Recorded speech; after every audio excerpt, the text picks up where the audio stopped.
के कर्नाटका बुलेटिन में आपका स्वागत है। मैं अश्विनी आपके साथ। आइए एक नजर डालते हैं आज के मुख्य समाचारों पर। बीदर जिले में लगातार बारिश के कारण जनजीवन पूरी तरह। आपको भारत के सुमंदर पवित्र नाम से इतनी नफरत क्यों है? पीएम से पूछा सीएम सिद्धरामैया ने।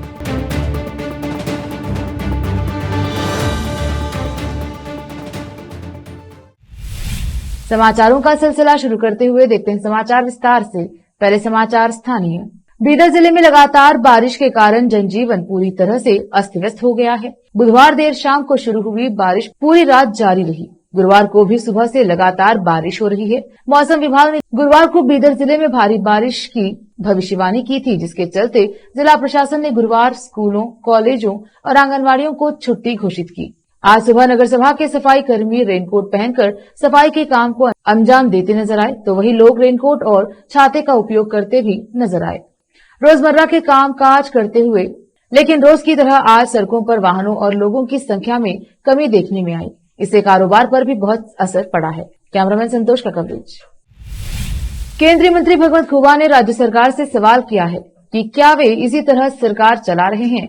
उप मुख्यमंत्री डीके शिव कुमार का यह बयान है कि राज्य में विकास कार्य संभव नहीं है, क्योंकि 5 गारंटी की घोषणा की गई है। खराब शासन व्यवस्था और बिना सोचे समझे राज्य के हितों की परवाह का प्रमाण है। विकास कार्य नहीं होने पर लोगों की जीवन शैली पर बड़ा असर पड़ेगा।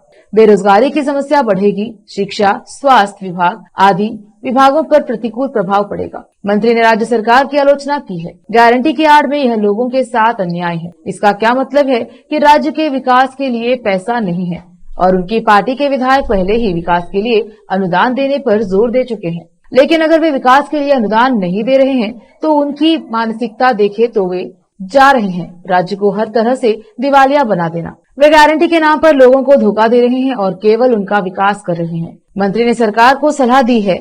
जनता ने देख लिया है कि उन्होंने 60 साल तक देश की जनता को धोखा दिया है। आज केंद्र की सत्ता से कोसों दूर रहे, अब झूठे वादे कर राज्य की सत्ता में आए हैं। अब भी सभी क्षेत्रों में विकास करे और राज्य की जनता को शांतिपूर्ण जीवन जीने दे। विशेष संवाददाता की रिपोर्ट। बीदर में मोहर्रम के मौके पर शहर की रानी कॉलोनी में मातम मनाया जा रहा है। मोहर्रम की आज 8 तारीख है। ऐसे में इस माह के पहले 10 दिन महत्व होते हैं, जिसमें शिया समुदाय के लोग हसन हुसैन की याद में मातम मनाते हैं। इस पूरे माह में शिया काले रंग के कपड़े पहनते हैं और विशेष रूप से मातम मनाते हैं, जिसमें आग पर चलना भी मातम का एक तरीका है, तो छाती को पीटना भी मातम का एक रूप है।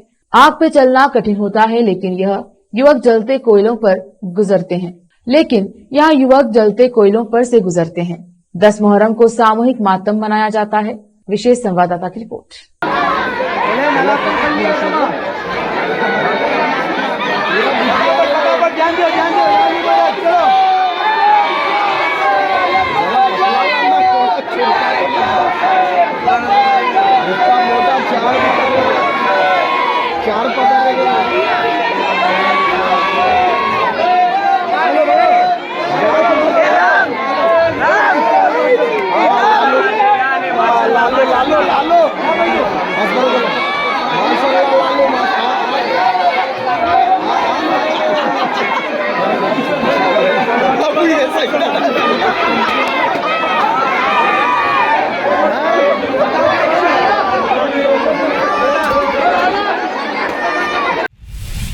अब समाचार राज्य के। कर्नाटका में कांग्रेस विधायक बीआर पाटिल और सत्तारूढ़ पार्टी के 11 विधायकों द्वारा मुख्यमंत्री सिद्धरामैया को लिखे गए एक पत्र में दावा किया गया है कि राज्य में कैबिनेट मंत्रियों द्वारा भ्रष्टाचार को उजागर करना सरकार को शर्मिंदा कर दिया है। हालांकि पाटिल ने राज्य कांग्रेस नेतृत्व को बताया कि पत्र फर्जी और फोटोशॉप्ड था और उन्होंने इस संबंध में पुलिस में शिकायत दर्ज कराई है, लेकिन इस मामले ने पार्टी को शर्मिंदा कर दिया है। यह विकास कांग्रेस के नेतृत्व वाली सरकार की पृष्ठभूमि में आया है। जो उडुपी जिले में मुस्लिम महिला छात्रों द्वारा एक कॉलेज के टॉयलेट में हिंदू लड़कियों की फिल्मांकन से संबंधित मामलों और बेंगलुरु में 2020 डीजे हल्ली और केजी हल्ली हिंसा मामले में आरोपियों के खिलाफ मामले वापस लेने के सरकार के कदम पर भाजपा की आलोचना का सामना कर रही हैं। इसी बीच मुख्यमंत्री सिद्धरामैया ने बुधवार 26 जुलाई को कहा कि विधायक बीआर पाटिल ने स्पष्ट किया है कि उनके नाम पर एक फर्जी पत्र प्रसारित किया जा रहा है। उन्होंने कहा इसके बावजूद मीडिया इसे खबर बना रहा है। उन्होंने केवल विधायक दल की बैठक बुलाने के लिए कहा था। सीएम सिद्धरामैया ने विभिन्न मुद्दों पर चर्चा के लिए कांग्रेस विधायक दल की बैठक बुलाई है और सभी की निगाहें बैठक के नतीजे पर हैं। अप्रैल 2022 में बेंगलुरु, हुबली और शिमोगा में डीजे हल्ली में हिंसा में कथित रूप से शामिल लोगों के खिलाफ मामलों को वापस लेने के अनुरोध पर विचार करने के राज्य सरकार के फैसले ने राज्य में तूफान खड़ा कर दिया है। गृह मंत्री डॉक्टर जी परमेश्वर ने गृह विभाग के प्रमुख सचिव को कांग्रेस विधायक तनवीर सेठ के मामलों को वापस लेने के अनुरोध पर गौर करने और उचित कार्यवाही करने का निर्देश दिया है। 19 जुलाई 2023 को प्रमुख सचिव को लिखे एक नोट में परमेश्वर ने कहा कि सेठ ने ज्ञापन सौंपा है कि केजे हल्ली, शिवमोगा, हुबली और अन्य स्थानों पर हुए दंगों के लिए कई निर्दोष युवाओं और छात्रों को फर्जी मामलों में गिरफ्तार किया गया है। सेठ ने गृह मंत्री से आग्रह किया कि इन मामलों की नियमानुसार समीक्षा की जानी चाहिए और इन्हें वापस लिया जाना चाहिए। सेठ ने कहा कि उन्होंने पत्र लिखकर निर्दोष लोगों की रिहाई की मांग की है। उन्होंने संवाददाताओं से कहा, मैंने किसी धर्म का जिक्र नहीं किया है। परमेश्वर ने कहा है कि मामलों को वापस लेने का निर्णय कैबिनेट या कैबिनेट उपसमिति से आना है। भाजपा ने इस कदम की आलोचना करते हुए कहा कि गृह मंत्री पर मामले वापस लेने का दबाव है। बीजेपी नेता बसवनगौड़ यत्नाल पाटिल ने ट्वीट किया, कर्नाटका हाईकोर्ट ने डीजे हल्ली दंगों को आतंकवादी कृत्य करार दिया है, जिसमें दंगाइयों ने पुलिस स्टेशन को आग लगा दी थी। पुलिसकर्मी घायल हो गए थे। एक डीसीपी के वाहन पर हमला किया गया था और तत्कालीन कांग्रेस के दलित विधायक पर हमला किया गया था। घर में आग लगा दी गई। हुबली में उन्होंने मंदिर और पुलिस स्टेशन पर हमला किया।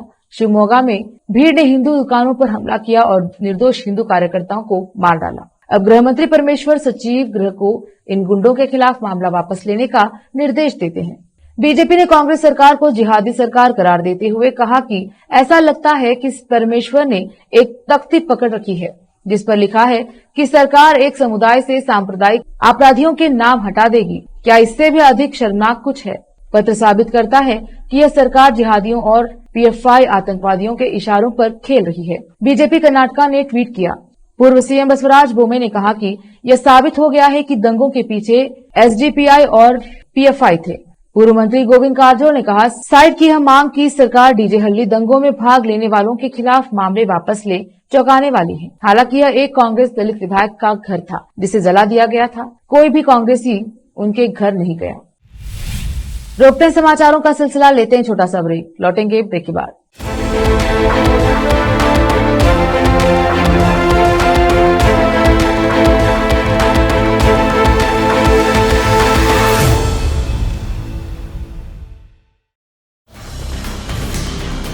हिंदुस्तान के हर कोने में हम हैं मौजूद। 24 घंटे हालात पर गहरी नजर, खबरों से जुड़े चुपते सवालात और आपको दिखाता है धार्मिक, सामाजिक, राजनीतिक, लोकल और इंटरनेशनल न्यूज की सबसे बेहतर कवरेज जो आपको रखती है हर पल बाखबर। देश और दुनिया भर की खबर के लिए देखते रहें KP news 24/7। Noor education trust Bidar की ओर से चलाए जाने वाला Noor MEd and BEd college Bidar, recognised by NCTE Delhi and affiliated to Gulbarga University, Gulbarga. Admission are open for the academic year 2022-23. विशेषज्ञ और सक्षम शिक्षकों द्वारा शिक्षा प्राप्त करने के लिए नूर एमएड एंड बीएड कॉलेज में दाखिला लें और शांत वातावरण में शिक्षा प्राप्त करें। बीदर शहर में बेहतर शिक्षा का एकमात्र केंद्र Noor MEd and BEd college, Shahpur gate, Bidar. Phone numbers 9945283920, 8482221297। शहर बीदर में अनमोल ग्रुप ऑफ रेस्टोरेंट्स की ओर से रॉयल अनमोल फैमिली रेस्टोरेंट और अनमोल रेस्टोरेंट के जरिए लोगों को स्वादिष्ट खानों के जरिए बेहतरीन सेवाएं प्रदान करने के झंडे गड़ने के बाद अनमोल रेस्टोरेंट के मालिकों ने अब शहर बीदर के लोगों की सेवा के लिए कदम आगे बढ़ाते हुए अब शहर बीदर के सबसे व्यस्त इलाके में एक शानदार फंक्शन हॉल अनमोल पैलेस बनाया है। शहर के हैदराबाद रोड पर स्थित ये शानदार अनमोल पैलेस फंक्शन हॉल अपने बेहतरीन लोकेशन, बेहतरीन वातावरण और अपनी खूबसूरती के कारण सबके आकर्षण का केंद्र बन गया है। यहाँ पर खूबसूरत हॉल, दूल्हा दुल्हन के लिए खूबसूरत स्टेज, खुला और हवादार डाइनिंग हॉल उपलब्ध है और साथ ही यहाँ पर अलहदा वेस्ट सेक्शन और वीआईपी सेक्शन भी मौजूद है। अपने बच्चों की शादी, वलीमा और दूसरे फंक्शंस के लिए आज ही दौड़े चले आइए। याद रखिए, अपने सभी प्रकार के फंक्शंस को यादगार बनाने का केंद्र है प्रोप्रिएटर अब्दुल खालिद और मोहम्मद बशारत अहमद की शानदार पेशकश अनमोल पैलेस फंक्शन हॉल। यहां पर बुकिंग शुरू हो गई है। फौरन आइए और फंक्शन हॉल बुक करवाइए। Address near APMC vegetable market, Hyderabad road, Bidar 585403। Booking करने और अधिक जानकारी के लिए इस नंबर पर संपर्क करें 8310357864। हिंदुस्तान के हर कोने में हम हैं मौजूद। 24 घंटे हालात पर गहरी नजर, खबरों से जुड़े चुपते सवालात और आपको दिखाता है धार्मिक, सामाजिक, राजनीतिक, लोकल और इंटरनेशनल न्यूज की सबसे बेहतर कवरेज, जो आपको रखती है हर पल बाखबर। देश और दुनिया भर की खबर के लिए देखते रहें KP news 24/7।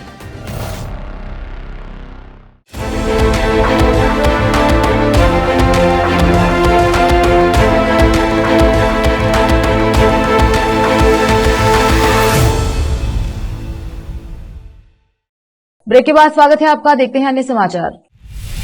East India company और इंडियन मुजाहिदीन जैसे निंदित नामों का हवाला देते हुए विपक्षी गठबंधन भारत का उपहास करने के लिए प्रधानमंत्री नरेंद्र मोदी पर कटाक्ष करते हुए कर्नाटक के मुख्यमंत्री सिद्धरामैया ने बुधवार को जानना चाहा कि उन्हें सुंदर मधुर भारत का पवित्र नाम के प्रति इतनी नफरत क्यों है। पीएम की ओर इशारा करते हुए कि नीरव मोदी और ललित मोदी, जिन्होंने भारतीयों के सैकड़ों करोड़ टैक्स का पैसा लूटा और देश से भाग गए, उनके भी मोदी उपनाम है। उन्होंने आश्चर्य जताया कि क्या उनकी तुलना उनसे की जा सकती है। माननीय प्रधानमंत्री नरेंद्र मोदी, आपने विपक्षी दलों के गठबंधन इंडिया की तुलना ईस्ट इंडिया कंपनी और इंडियन मुजाहिदीन से की है। नीरव मोदी और ललित मोदी, जिन्होंने भारतीयों के सैकड़ों करोड़ रुपए टैक्स का पैसा लूटा और देश से भाग गए, उनके पास भी आपका मोदी उपनाम है।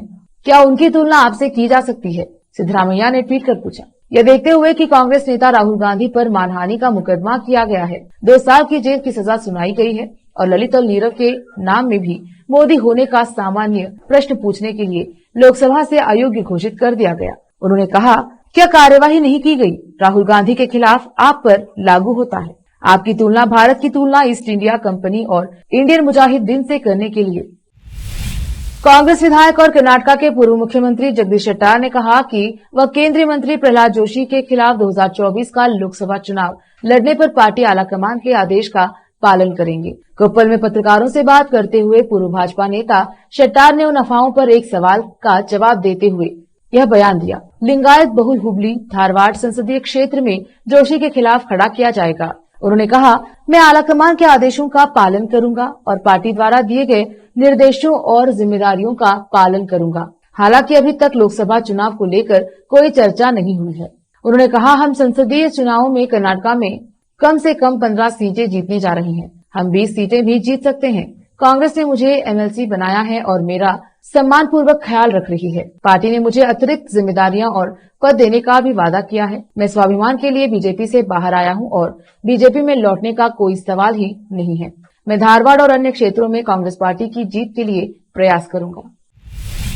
उडुपी पुलिस ने टॉयलेट में एक हिंदू छात्रा का वीडियो रिकॉर्ड करने के आरोप में पैरामेडिकल कॉलेज में पढ़ने वाली 3 मुस्लिम महिलाओं के खिलाफ बुधवार 26 जुलाई को स्वतः संज्ञान लेते हुए मामला दर्ज किया। एफआईआर में कहा गया है कि घटना 18 जुलाई को Netra Jyoti college of optometry and paramedical sciences में हुई, जहां 3 महिलाएं अल्फिया, अलीमा और शबनाज ने टॉयलेट में अपने एक हिंदू दोस्त की रिकॉर्डिंग करने का इरादा किया और अनजाने में एक अन्य हिंदू छात्र की रिकॉर्डिंग कर ली। एफआईआर में कहा गया है कि वीडियो रिकॉर्ड करने वाली 3 महिलाओं ने छात्र से माफी मांगी और वीडियो तुरंत डिलीट कर दिया। एक दिन बाद 19 जुलाई को तीनों महिलाओं के मोबाइल फोन कॉलेज प्रबंधन ने जब्त कर लिया। 18 जुलाई को लगभग 2:30 बजे से 3 बजे के बीच छात्र ए, जो ऑपरेशन थिएटर कोर्स में डिप्लोमा के दूसरे वर्ष में है, कॉलेज में वॉशरूम में गई। उस समय ऑप्टोमेट्री डिप्लोमा के दूसरे वर्ष की उसकी दोस्त आल्फिया, अलीमा और शबनाज वीडियो बनाने गई। गलती से उसके बजाय उन्होंने छात्र बी का वीडियो बना लिया, जो डिप्लोमा के दूसरे वर्ष की छात्रा है। ऑपरेशन थिएटर में एक बार जब वह छात्रा बी के संज्ञान में आया तो उनकी उपस्थिति में वीडियो हटा दिया गया और माफी मांगी गई। 19 जुलाई को कॉलेज प्रबंधन ने 3 मोबाइल फोन जब्त कर लिए, एफआईआर में लिखा गया है। एफआईआर में आगे कहा गया है कि कॉलेज प्रबंधन ने 25 जुलाई को एक प्रेस कॉन्फ्रेंस आयोजित की थी, जिसमें बताया गया था कि 3 छात्राओं ने एक वीडियो बनाने की बात कबूल की थी और बाद में कॉलेज अधिकारियों ने उन्हें निलंबित कर दिया। यह मेरे ध्यान में आया है और क्योंकि यह एक संदिग्ध अपराध है, मैं छात्रों और प्रबंधन बोर्ड के खिलाफ सच्चाई का पता लगाने के इरादे से यहाँ शिकायत दर्ज करा रहा हूँ, जिन्होंने अपने मोबाइल फोन पर महिला का निजी वीडियो शूट किया और इसे तुरंत हटा दिया गया। पुलिस ने कालू सिंह चौहान नाम के एक ट्विटर उपयोगकर्ता के खिलाफ दूसरी एफआईआर भी दर्ज की है, जिसने उडुपी मुद्दे पर वन इंडिया कन्नड़ द्वारा एक समाचार वीडियो साझा किया था। पुलिस ने एक बयान में कहा है, कालू सिंह चौहान फर्जी खबरें फैला रहा था और सांप्रदायिक तनाव पैदा कर रहा था। पिछले कुछ दिनों में हुई तेज बारिश से नदियां उफान पर है, क्योंकि राज्य के जलाशयों में प्रचुर मात्रा में पानी आ रहा है। पिछले 24 घंटों में बारिश से संबंधित घटनाओं में 2 महिलाओं सहित 3 लोगों की मौत हो गई। चिकमंगलूर जिले में एक 66 वर्षीय महिला एक उफनती नहर में बह गई। कडूर तालुका के होससिदरहल्ली की मृतक रेवम्मा का शव बुधवार को बरामद किया गया। अरसीकेरे तालुका के डोडमेती कुरके में मंगलवार की रात उनके घर का एक हिस्सा गिरने से 62 वर्षीय एक महिला की मौत हो गई, जबकि उनके पति गंभीर रूप से घायल हो गए। गौरम्मा की मौके पर ही मौत हो गई, जबकि नटराज का अरसीकेरे सरकारी अस्पताल में इलाज चल रहा है। उडुपी की 3 छात्राओं के खिलाफ कड़ी कानूनी कार्यवाही की मांग करते हुए, जिन्होंने कथित तौर पर वॉशरूम में दूसरे समुदाय की लड़कियों का वीडियो बनाया था, भाजपा ने सत्तारूढ़ कांग्रेस और गृह मंत्री डॉक्टर जी परमेश्वर पर तीखा हमला बोला। पार्टी की महिला मोर्चा ने फैसला किया है कि अगर सरकार हॉस्टल के शौचालयों में कैमरे रखने और सोशल मीडिया प्लेटफॉर्म पर घटिया सामग्री साझा करने के लिए जिम्मेदार 3 छात्रों को गिरफ्तार करने में विफल रहती है, तो सरकार के खिलाफ राज्यव्यापी विरोध प्रदर्शन आयोजित करेगी। भाजपा ने अपने ट्वीट में कहा कि हिंदू विरोधी कांग्रेस सरकार अब संस्थागत उत्पीड़न के खिलाफ खड़े होने के लिए हिंदुओं को डराना और परेशान करना सामान्य कर रही है। जिहादी तत्वों के निर्देश पर सिद्धरामैया सरकार ने उन 3 छात्राओं के बारे में ट्वीट करने वाले एक भारतीय नागरिक को निशाना बनाने के लिए अपनी पुलिस बल को तैनात किया, जिन्होंने गुप्त रूप से हिंदू सहपाठियों के वीडियो रिकॉर्डिंग करने के लिए कैमरे लगाए थे। भाजपा ने जानना चाहा कि कानून के किस प्रावधान के तहत कांग्रेस सरकार ने ऑक्सफोर्ड विश्वविद्यालय छात्र संघ की पूर्व निर्वाचित अध्यक्ष रश्मि सावंत के घर खासकर रात के समय पुलिस भेजी और उनके माता पिता को बार बार फोन करके परेशान किया। फिर से एक नजर आज के मुख्य समाचारों पर। बीदर जिले में लगातार केपी न्यूज के कर्नाटका बुलेटिन में आज इतना ही। देखते रहिए केपी न्यूज 24/7। धन्यवाद।